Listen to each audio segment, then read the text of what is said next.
It is so big and complex that no man or expedition has been able to at least travel, let alone document half of it.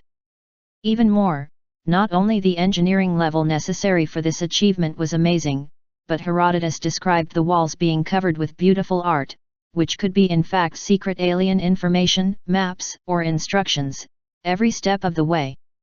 Taking all this into account, it should have been one of the greatest discoveries of mankind, but somehow only a handful of people know of it to this day, which leads skeptics to believe the underground labyrinth is filled with ancient knowledge we're not supposed to uncover.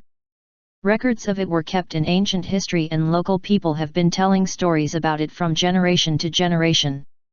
Herodotus visited the site in Roman times and was fascinated while wondering its vast length. He writes, "This I have actually seen, a work beyond words. For if anyone put together the buildings of the Greeks and display of their labors, they would seem lesser in both effort and expense to this labyrinth. Even the pyramids are beyond words, and each was equal to many and mighty works of the Greeks. Yet the labyrinth surpasses even the pyramids." Herodotus, Histories, Book 2, 148. He says the site is situated a little above the Lake of Moeris and nearly opposite to that which is called the City of Crocodiles.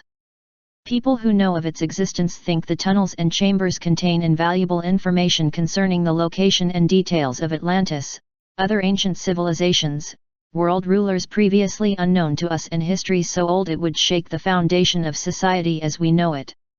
When one had entered the sacred enclosure, one found a temple surrounded by columns, 40 to each side, and this building had a roof made of a single stone, carved with panels and richly adorned with excellent paintings. It contained memorials of the homeland of each of the kings as well as of the temples and sacrifices carried out in it, all skillfully worked in paintings of the greatest beauty.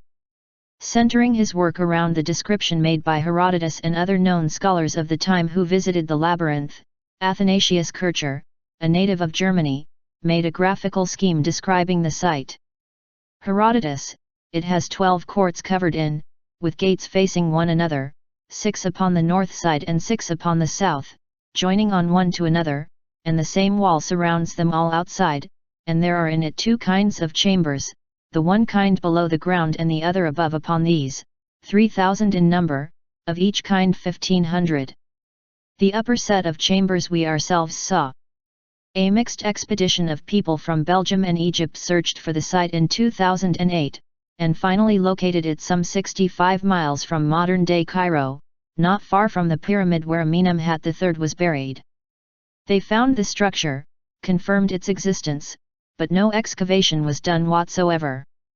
In 2008, some findings were made public during a media-attended lecture at the Ghent University in Belgium, but any further public exposure was put on hold by sanctions from the Egyptian National Security.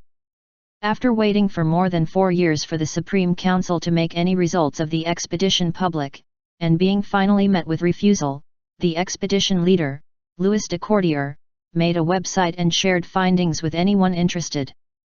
Industrial-scale digging is needed to uncover more information, like the age of the structure, but the fact that government forces forbid further action makes many believe there might be more such sites around the globe. When they first stumbled upon the labyrinth's roof, at first, they thought it was only what remained of its floor, so there's absolutely no knowledge of what it might sit on top of. Extreme believers have launched theories that it could be a mothership waiting to take off, and the mysterious inscriptions on the walls are in fact instructions. The only thing we know is we're not supposed to know.